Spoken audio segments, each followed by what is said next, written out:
গ্রাম বাংলার জলার ধারে শুষ্নী শাক মাথাটি নাড়ে। আজ তাদের এনেছি ভাই, চলো রান্না করে খাই। Hello friends, welcome to my channel Deepa's thoughts spicy হটি।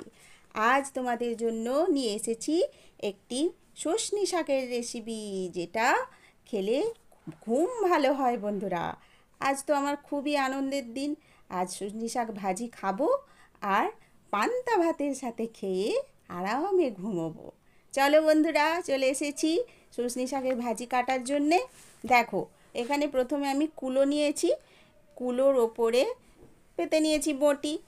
তার আগে একটি থালা পেতে নিচ্ছি, তার মধ্যে আমি শাকগুলো কাটবো, কেটে সরাসরি ওর মধ্যে রাখবো। দেখো আমি কিভাবে শাকগুলো কাটি।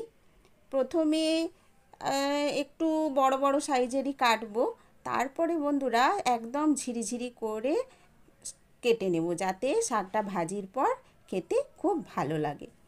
চলো এবার দেখে নিই কীভাবে আমি কেটে নিচ্ছি, তোমরা দেখো।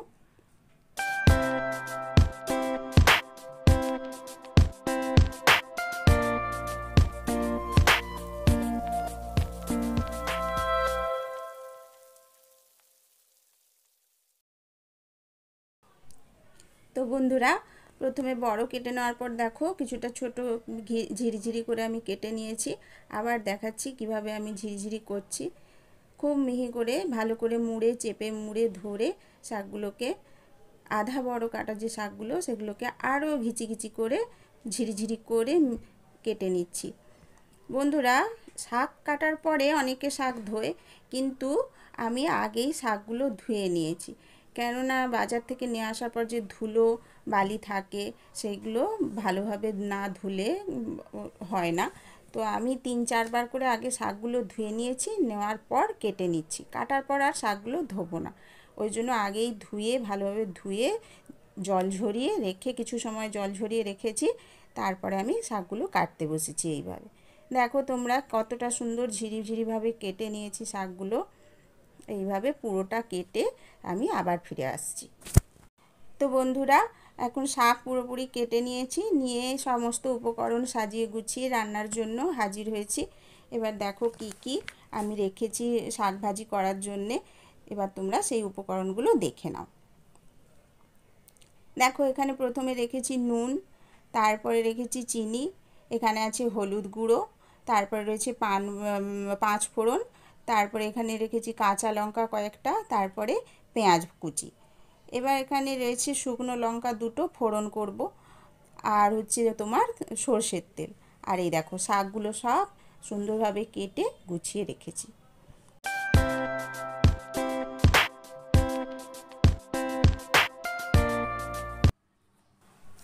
তো বন্ধুরা, এখন আমি গ্যাস জ্বেলে নিচ্ছি। গ্যাস জ্বেলে এবার আমি সরাসরি বসিয়ে দেবো কড়া।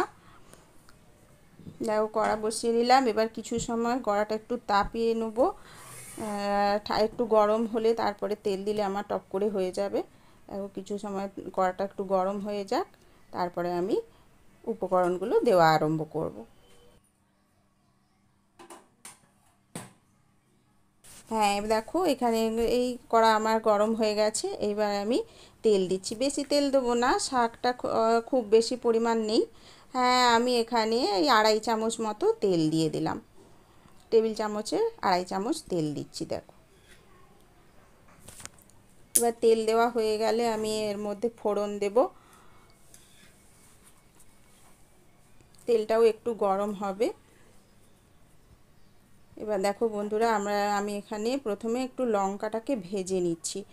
একটা লঙ্কা গার্নিশের জন্য রাখবো, আরেকটা এই শাক ভাজির ওপরে লঙ্কাটাকে ভাজার পর ভালো করে একটু আঙুল দিয়ে মেখে গুঁড়ো গুঁড়ো মতো হয়ে যাবে, সেইটা আমি ভাজির মধ্যে ছড়িয়ে দেব। সেই জন্য সবার প্রথমে আমি এই লঙ্কা দুটোকে ভেজে নিচ্ছি। তো বন্ধুরা, লঙ্কা দেখো ভাজা হয়ে গেছে আমার। শুকনো লঙ্কা দুটো ভেজে এবার একটা প্লেটের মধ্যে তুলে রেখে নিচ্ছি। পরে এটা যখন ব্যবহার করব, আগে তুলে রেখে দিলাম এখানে। তার সাথে সামান্য একটু ভাজা সর্ষের তেলটাও রেখে দিচ্ছি ওর সাথে, যেটা আমি শাকের ওপর ছড়াবো, খেতে ভালো লাগবে। এইবার দেখো দিয়ে দিলাম কাঁচা লঙ্কা দুটো ফোড়ন হিসেবে। একটু সামান্য ফাটিয়ে নিয়েছি কাঁচা লঙ্কাগুলো, না হলে বন্ধুরা ছিটকবে, তেল ছিটকবে। তারপরে আমি একটু দিয়ে দিলাম পাঁচফোড়ন।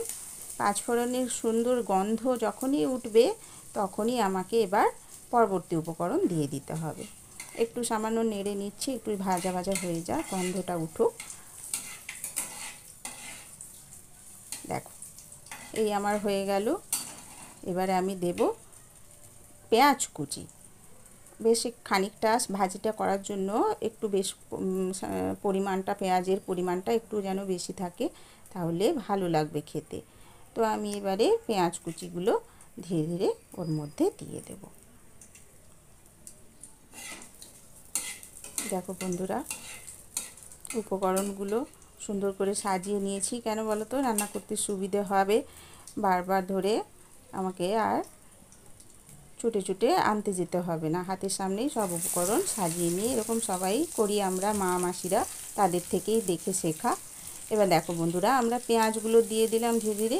পেঁয়াজটা কিন্তু খুব বেশি ভাজবো না, হালকা একটু লালচে কালার আসবে ততক্ষণ অবধি আমাকে ভাজতে হবে পেঁয়াজগুলো। বন্ধুরা, আজকে যে শাক ভাজিটা করছি, শুশনি শাক, এটা খেতে তো খুবই সুস্বাদু হয়।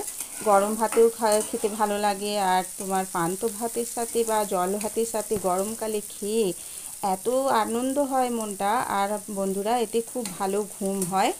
অনেক সময় আমাদের মনে অনেক চিন্তা ভাবনা থাকে, টেনশন থাকে, সেইগুলোর থেকে আমরা এই মুক্তি পেতে পারি। এই শাক ভাজিটা করে মাঝে মধ্যে তোমরা সবাই খেতে পারো।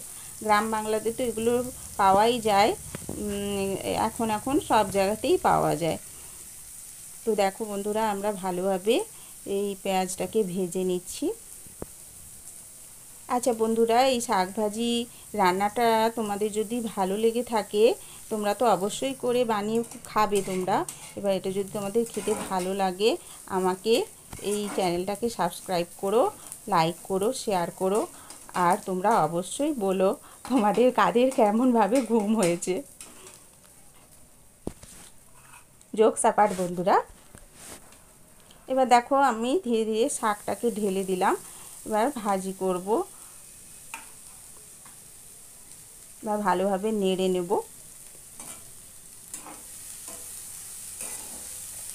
নেড়ে নিচ্ছি বন্ধুরা। দেখো শাকটা ভালোভাবে সবগুলো যে ফোড়নগুলো দিয়েছিলাম, পেঁয়াজ ভাজা, তার সাথে এবার সুন্দরভাবে মিক্স করে নিলাম এটা।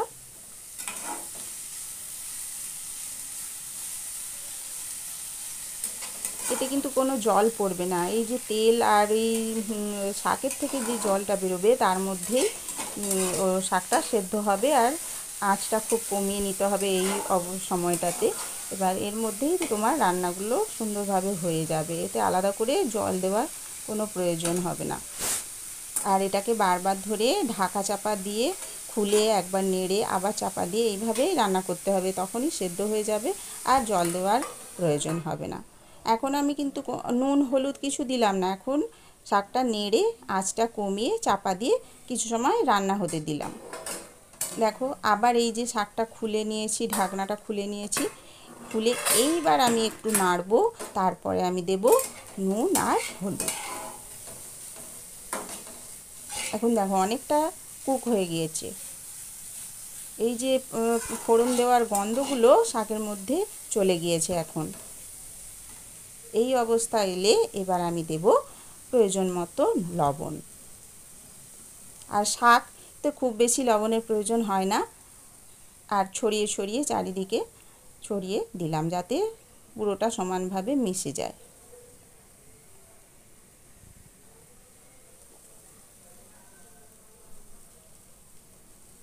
আর দিয়ে দিলাম একটু হলুদ।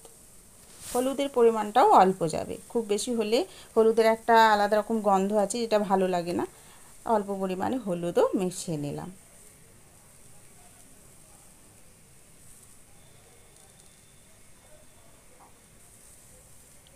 দেখো বন্ধুরা, এবার আবার নেড়ে নিলাম ভালো করে। নেড়ে আবার ওর মধ্যে আবার ঢাকনা দিয়ে দেবো।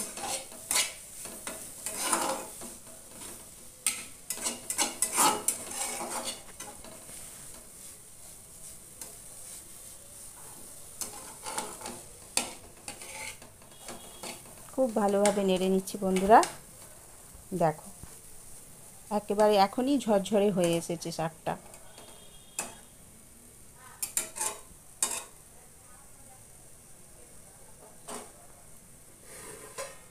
এবার দেখো আবার চাপা দিয়ে দিলাম, এইবারে সেদ্ধ হয়ে যাবে।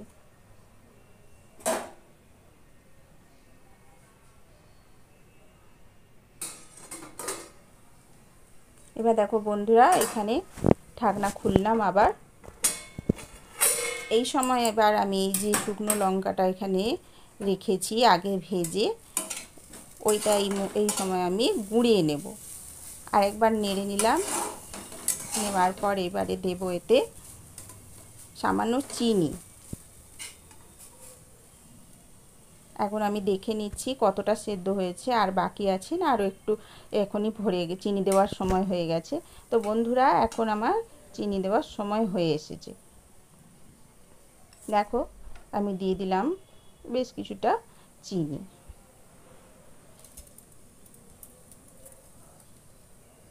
আর লাগবে না বন্ধুরা।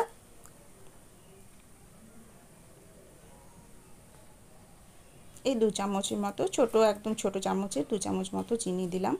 তোমরা অনেকেই চিনি দেওয়া পছন্দ করো না, তারা দেবে না। আর আমাদের একটু মিষ্টি মিষ্টি পছন্দ, ওই জন্য একটু 2 চামচ মতো চিনি দিলাম। দিয়ে দেখো বন্ধুরা আবার ভালো করে নেড়ে নিচ্ছি। এইবার দেখো বন্ধুরা আমি যে লঙ্কা দুটো ভেজে রেখেছিলাম আগে, ওদের মধ্যে এক লঙ্কা নিয়ে আমি গুঁড়ো গুঁড়ো করে নিচ্ছি আঙুলের সাহায্যে।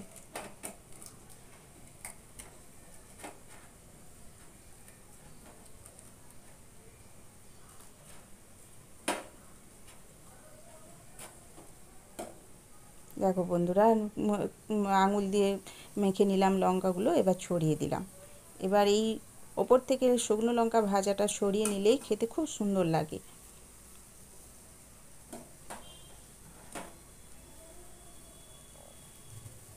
দেখো পুরোটাই আমি দিয়ে দিলাম, দিয়ে আবার একটু নেড়ে নেবো পুরোটা। এইবারে হয়ে গেছে ঝুরঝুরে ভাবে শাকটা ভাজি।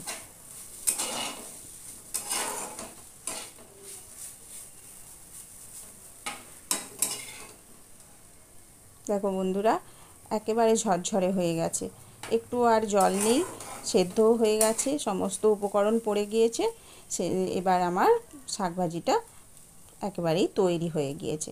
এইবার আমি সার্ভ করব যে পাত্রে, তার মধ্যে এবার সুন্দরভাবে ঢেলে নেব। তার আগে গ্যাস অফ করলাম, আর বন্ধুরা ওর মধ্যে থালা চাপা দিয়ে স্ট্যান্ডিং টাইম একটু দিয়ে দিলাম, কেননা ওর মধ্যে সমস্ত কিছুর গন্ধ স্বাদ যাতে ওর মধ্যে পুরোভাবে চলে যায়। এই দেখো বন্ধুরা কিছু সময় পরে আবার সার্ভ করে নিয়ে আমি চলে এসেছি। এবার উপরে লঙ্কা, যে ভাজা লঙ্কাটা রেখেছিলাম সেটা গার্নিশ করে দিলাম। এবার দেখো কত সুন্দর হয়ে গিয়েছে আমার রান্নাটা কমপ্লিট। বন্ধুরা তোমরা অবশ্যই খেয়ে বলো কেমন লেগেছে এইভাবে আমার পদ্ধতিতে রান্না করে। Thank you.